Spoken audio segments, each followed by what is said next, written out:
বাচ্চা যখন ছোট থাকে তখনই ঠিক হয়ে যায় সে বড় হয়ে কেমন মানুষ হবে, ভদ্র, সৎ আর দায়িত্বশীল, নাকি রাগী, জেদি আর অমনোযোগী। আজকের ভিডিওটা শুধু প্যারেন্টিং টিপস না, এটা আপনার সন্তানের ভবিষ্যৎ চরিত্র গড়ে তোলার একটা ব্লুপ্রিন্ট। আপনি কি চান আপনার সন্তান যেন সামনে দাঁড়িয়ে আত্মবিশ্বাসের সঙ্গে কথা বলতে পারে, মানুষের উপকার করে, মিথ্যে এড়িয়ে চলে, আর আপনাকে একদিন গর্বে চোখ ভিজিয়ে দেয়? তাহলে এই 1 মিনিটের ভেতর একটা কথা মনে রাখুন, আদর্শ সন্তান নিজের থেকে তৈরি হয় না। আদর্শ সন্তানকে তৈরি করেন আপনি। আপনার ছোট ছোট সিদ্ধান্ত, আপনার প্রতিদিনের আচরণ আর আপনার দেওয়া পরিবেশ। অনেকে ভাবে ও তো ছোট, এখন থেকেই এত কিছু শেখানোর কী দরকার। কিন্তু সত্যিটা হলো, আজকে আপনি যেসব কথা সহ্য করে হেসে উড়িয়ে দিচ্ছেন, অশোভন ভাষা, অতিরিক্ত মোবাইল, জেদ করলে সব পাওয়া, এগুলোই কালকে তার স্বভাব হয়ে যাবে। আর তখন বদলাতে চাইবেন, ততদিনে অনেক দেরি হয়ে যাবে। তাই আজকের ভিডিওটিতে থাকছে 15টা বাস্তব, সহজ কিন্তু শক্তিশালী অভ্যাস, যা আপনি আজ থেকেই শুরু করলে দেখবেন আপনার সন্তান ধীরে ধীরে শুধু ভালো স্টুডেন্ট না, ভালো মানুষ হয়ে উঠেছে। ভিডিওটা শেষ পর্যন্ত দেখুন আর নিজের সন্তানের জীবন বদলানোর এই যাত্রাটা শুরু করি একসঙ্গে, এখন থেকেই। সন্তানকে আদর্শ মানুষ করতে হলে ছোটবেলা থেকেই নিয়মিত কয়েকটি অভ্যাস গড়ে তোলা প্রয়োজন, যা তার চরিত্র, মানসিকতা ও ভবিষ্যৎকে বদলে দিতে পারে। আপনার সন্তান বড় হয়ে কেমন মানুষ হবে তা ঠিক হয় এখনই, এই ছোটবেলায়। যেমন একটি একই বয়সী 2 বাচ্চা, একজন সব কথা ভদ্রভাবে বলে, অন্যজন একটু রাগী, জেদি। 2 পরিবারই ভালোবাসে, কিন্তু পার্থক্যটা কোথায়? ছোটবেলার অভ্যাস ও পরিবেশে। আপনি কি চান আপনার সন্তান ভদ্র, দায়িত্বশীল, সৎ আর সাহসী মানুষ হোক? তাহলে আজকে এই ভিডিওটা একদম শেষ পর্যন্ত দেখুন, কারণ আজ বলবো ছোট থেকেই যে 15টা কাজ করলে আপনি সন্তানকে আদর্শ করে তুলতে পারবেন। পয়েন্ট 1, নিঃশর্ত ভালোবাসা কিন্তু নরম নিয়ম বলুন। বাচ্চা নিজেকে নিরাপদ না ভাবলে সে কখনো আদর্শ হতে পারে না। কোলে নেওয়া, চোখে চোখ রেখে কথা বলা, ছোটোখাটো সফলতায় তালি দেওয়া, এগুলো তার ভেতরে সিকিউরিটি তৈরি করে। যখন বাচ্চা রাতে ভয় পেয়ে ঘুম ভেঙে যায়, আপনি যদি রেগে যান, সে শিখবে ভয় লুকাতে। আর আপনি যদি বুকে জড়িয়ে বলেন আমি আছি, সে শিখবে সৎভাবে অনুভূতি প্রকাশ করতে। পয়েন্ট 2, ভালোবাসা মানে সব কিছু হ্যাঁ না। ছোট থেকেই সহজ কিছু নিয়ম দিন। নির্দিষ্ট ঘুমের টাইম, পড়ার টাইম, খেলাধুলার টাইম। নিয়ম ভাঙলে শান্তভাবে ফলাফল বোঝান, চিৎকার নয়। যেমন আজ খেলনা গুছিয়ে না রাখায় কালকে 10 মিনিট কম খেলতে পারবে।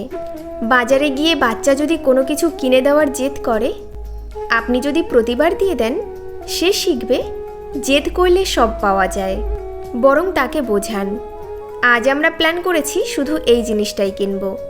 পয়েন্ট 3, বাচ্চা শুনে কম, দেখে বেশি শেখে। আপনি যদি অন্যের সামনে সত্য বলেন, ট্রাফিক সিগন্যাল মানেন, ঘরে বয়োজ্যেষ্ঠকে সম্মান করেন, বাচ্চা অবচেতনে কপি করবে। আপনি যদি মোবাইল হাতে নিয়ে সারাদিন বসে থাকেন আর বাচ্চাকে বলেন মোবাইল ধরবে না, তাহলে সে কাকে অনুসরণ করবে? পয়েন্ট 4, ধন্যবাদ, অনুগ্রহ করে, সরি ইত্যাদি শেখানো।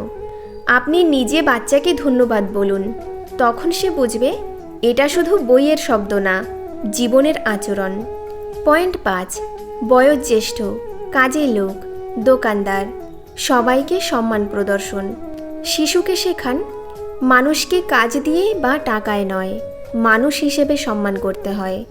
পয়েন্ট 6, প্রতিদিন 1 মিনিট থ্যাঙ্কফুল মোমেন্ট। রাতে ঘুমানোর আগে জিজ্ঞেস করুন, আজকে কোন 3টি জিনিসের জন্য তুমি কৃতজ্ঞ।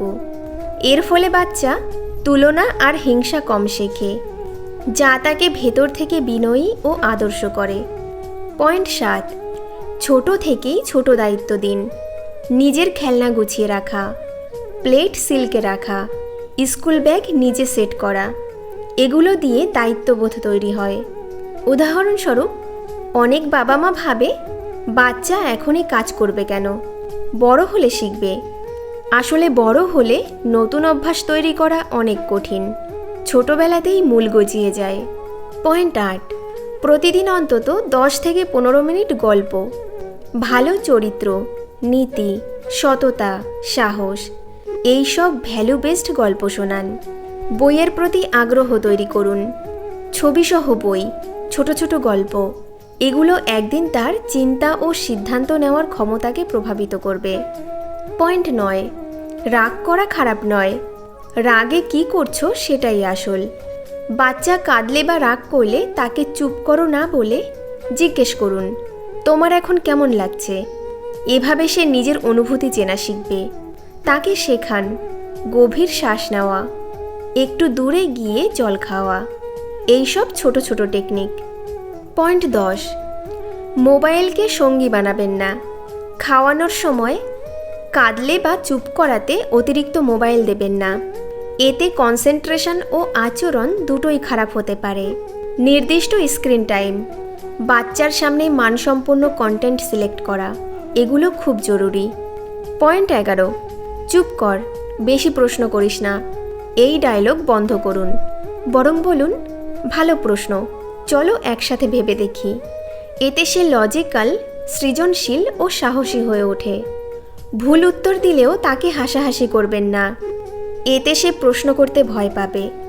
পয়েন্ট 12, শুধু ফলাফল নয়, প্রচেষ্টার প্রশংসা।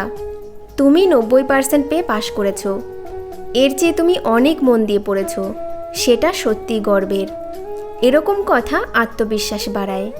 ছোট ছোট কাজ করতে দিন, কলিং বেল বাজানো, দোকানে গিয়ে ছোট কিছু বলা, স্টেজে 2 লাইন বলা, এগুলো থেকে সে ধীরে ধীরে সাহস পায়। পয়েন্ট 13, বাচ্চা ভুল করলে তাকে খারাপ বলবেন না, কাজটাকে খারাপ বলুন। তুমি খুব খারাপ ছেলে বা খারাপ মেয়ে না বলে, তুমি যা করেছো সেটা ঠিক হয়নি, আমরা আবার চেষ্টা করব। এতে সে নিজেকে অপছন্দ করতে শেখে না, বরং উন্নতি করতে শেখে। পয়েন্ট 14, ঘুম, খাবার, খেলা, এই 3টি ঠিক না থাকলে আদর্শ হওয়া কঠিন। নিয়মিত ঘুম, পুষ্টিকর খাবার, রোজ কিছুটা আউটডোর খেলা, এগুলো তার শারীরিক ও মানসিক দুটো বিকাশেই গুরুত্বপূর্ণ। অল্প অল্প করে ব্যায়াম, দৌড়, যোগাসন শেখাতে পারেন। পয়েন্ট 15, ধর্ম যাই হোক, মূল শিক্ষা মানুষের উপকার করা।